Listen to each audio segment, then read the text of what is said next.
Radhe Radhe friends, हम एक और टॉपिक हमारे चैप्टर जो है इलेक्ट्रोकेमिस्ट्री का, उसका नेक्स्ट टॉपिक लेके आ गया है जिसका नाम है इलेक्ट्रोलाइटिक सेल। लास्ट टाइम हमने कंप्लीट किया था इलेक्ट्रोकेमिकल सेल, आज हम कंटिन्यू करने वाले हैं इलेक्ट्रोलाइटिक सेल। ओके, तो चलो फ्रेंड्स, इलेक्ट्रोलाइटिक सेल यानी क्या? ओके, सबसे पहला यही क्वेश्चन आता है कि इलेक्ट्रोलाइटिक सेल जो है हम किसे कहते हैं? तो सिंपल, इलेक्ट्रोलाइटिक सेल यानी ऐसा सेल जो इलेक्ट्रिकल एनर्जी का यूज करके किसी केमिकल रिएक्शन को करवा रहा है, उसको मैं बोलूंगा इलेक्ट्रोलाइटिक सेल। क्या कहूंगा? Electrolytic cell. अगर कोई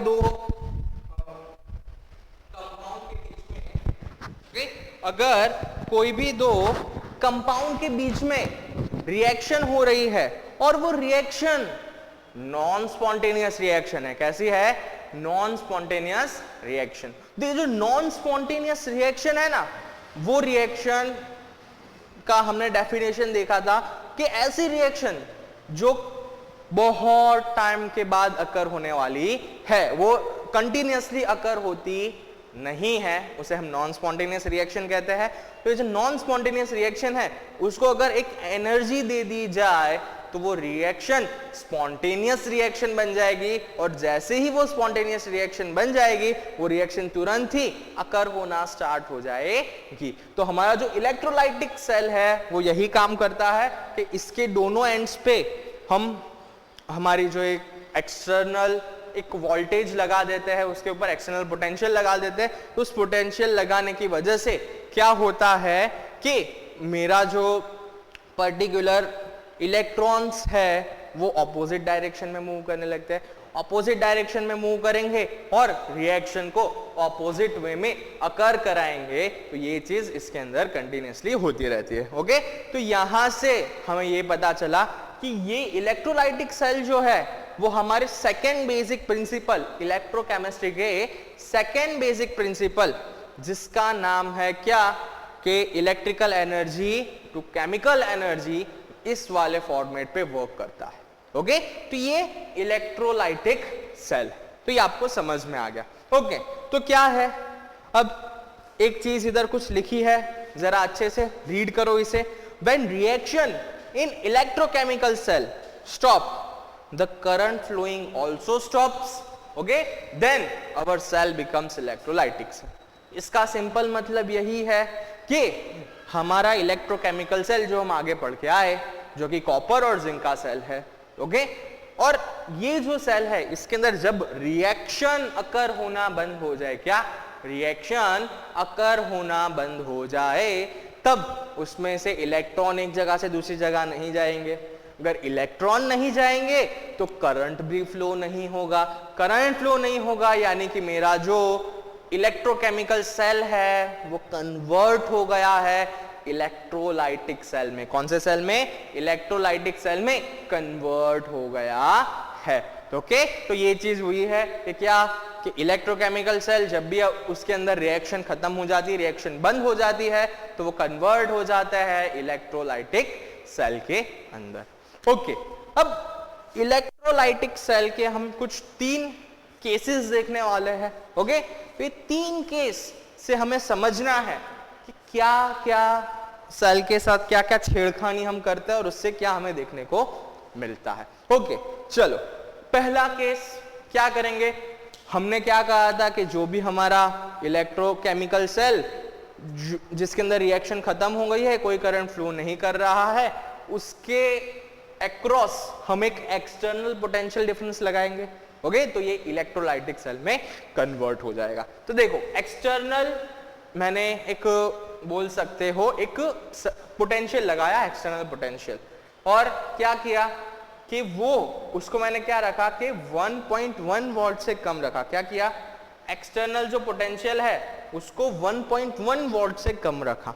ओके, ये जो एक्सटर्नल पोटेंशियल है वो ये हमारे इलेक्ट्रोकेमिकल सेल के पोटेंशियल से कम रखा। ओके, तब क्या होगा? तब देखो, तब जैसे प्रोसेस चल रही थी वैसे ही कंटिन्यूअसली प्रोसेस चलने वाली है कि क्या है, इलेक्ट्रॉन जिंक से कॉपर की ओर जाने वाला है। ये जो हम इलेक्ट्रोकेमिकल सेल देख के आ रहे हैं वही कंटिन्यूअसली ये चीज होती रहेगी। तो जब भी जो एक्सटर्नल पोटेंशियल हम लगा रहे हैं वो सेल पोटेंशियल से अगर कम है तो सेल के ऊपर जो है वो जो सेल है वो इलेक्ट्रोकेमिकल सेल ही रहेगा, वो इलेक्ट्रोलाइटिक सेल में कन्वर्ट नहीं होगा। रीजन, इधर से ही जो पहले रिएक्शन हो रही थी वो अभी भी रिएक्शन कंटिन्यू हो रही है। तो ये पर्टिकुलर फर्स्ट केस। ओके, तो इलेक्ट्रॉन कहां पे गए, जिंक से कॉपर, तो करंट कॉपर से जिंक की ओर ही मूव होने वाला है। तो ये चीज आपको समझ लेनी है। नेक्स्ट चलो सेकेंड केस में सिंपल वही है, देखो कि बाहर का जो पोटेंशियल लगाया और वो पोटेंशियल कितना है 1.1 वोल्ट, कितना है 1.1, यानी कि बाहर जितना पोटेंशियल लगाया वो किसके बराबर है, जो मेरा सेल का पोटेंशियल है उसके बराबर है।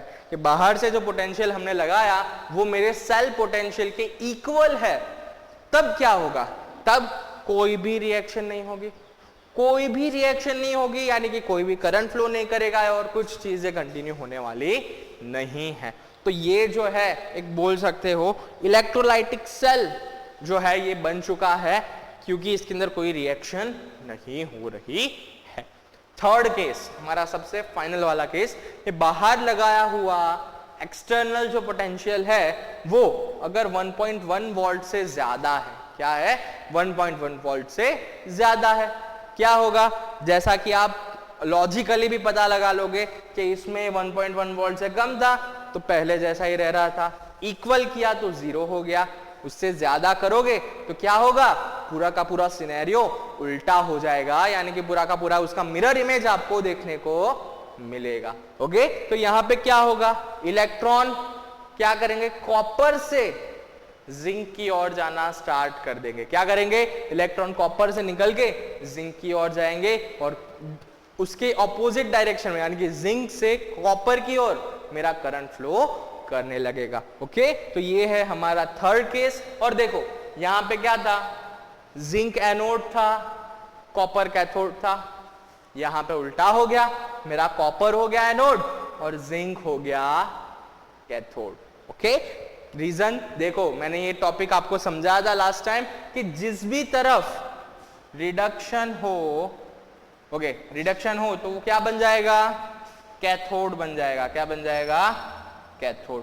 और जिस भी तरफ ऑक्सीडेशन हो वो बन जाएगा एनोड। ओके, तो ये चीज आपको ये पूरे चैप्टर के दौरान ध्यान में रखनी है कि यहाँ पे देखो, यहाँ पे जब भी ये मैंने एक्सटर्नल प्रेशर लगाया तो यहाँ पे क्या हुआ कि सॉल्यूशन में ये जो मेरा सॉलिड कॉपर है वो जा रहा है सॉल्यूशन में Cu2+ के फॉर्म में और 2 इलेक्ट्रॉन दे रहा है, और वही 2 इलेक्ट्रॉन ऐसे घूम के इधर आ रहे हैं।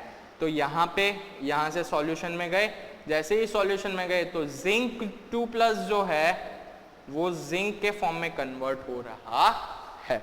तो ये जो प्रोसेस है, तो यहाँ पे देखो कॉपर डोनेट कर रहा है हमें इलेक्ट्रॉन, तो उधर क्या हुआ, ऑक्सीडेशन हुआ, तो वो बन जाएगा एनोड। यहाँ पे क्या है कि जिंक ने इलेक्ट्रॉन ले लिए तो उसका रिडक्शन हुआ इसलिए वो बन जाएगा कैथोड। तो होप आपको जो इलेक्ट्रोलाइटिक सेल है उसके 3 केसेस समझ में आ गए होंगे कि इलेक्ट्रोकेमिकल सेल से हम कैसे किसी को इलेक्ट्रोलाइटिक सेल के अंदर कन्वर्ट करते हैं। ओके, तो ये चीज हमारा एक इलेक्ट्रोलाइटिक सेल का एक मोस्ट इंपॉर्टेंट टॉपिक में से एक था। ओके, तो ये चीज अगर आपको समझ में ना आए, बार बार आपको रिवाइज करना है, अगर फिर भी समझ में ना आए तो आप अपने जो डाउट्स है वो नीचे कमेंट बॉक्स में आप लिख सकते हो, या फिर मैं आपको एक ग्रुप का लिंक ले दूंगा। ओके, तो उस ग्रुप में जाके भी आप अपने डाउट्स जो है वो शेयर कर सकते हो। ओके, तो ये जो डाउट्स है वो निकालोगे तो अच्छा रहेगा। ओके, जितने आप ज्यादा डाउट्स निकालोगे उतना ज्यादा आपका कंसेप्ट क्लियर होगा, ये चीज आपको समझ लेनी है। ओके, तो ये है हमारा इलेक्ट्रोलाइटिक सेल का पोर्शन जो यहाँ पे कंप्लीट होता है। नेक्स्ट टाइम हम देखेंगे कि भाई हमारा सेल से रिलेटेड, हमारे जितने भी टाइप के सेल है उससे रिलेटेड कुछ क्वांटिटीज या फिर कुछ टर्म्स, उसकी डेफिनेशन और उसके बारे में हम आगे स्टडी करेंगे। और इसी के साथ ये चैप्टर जारी रहेगा। तब तक के लिए हम इतना रखते हैं। राधे राधे मित्रों।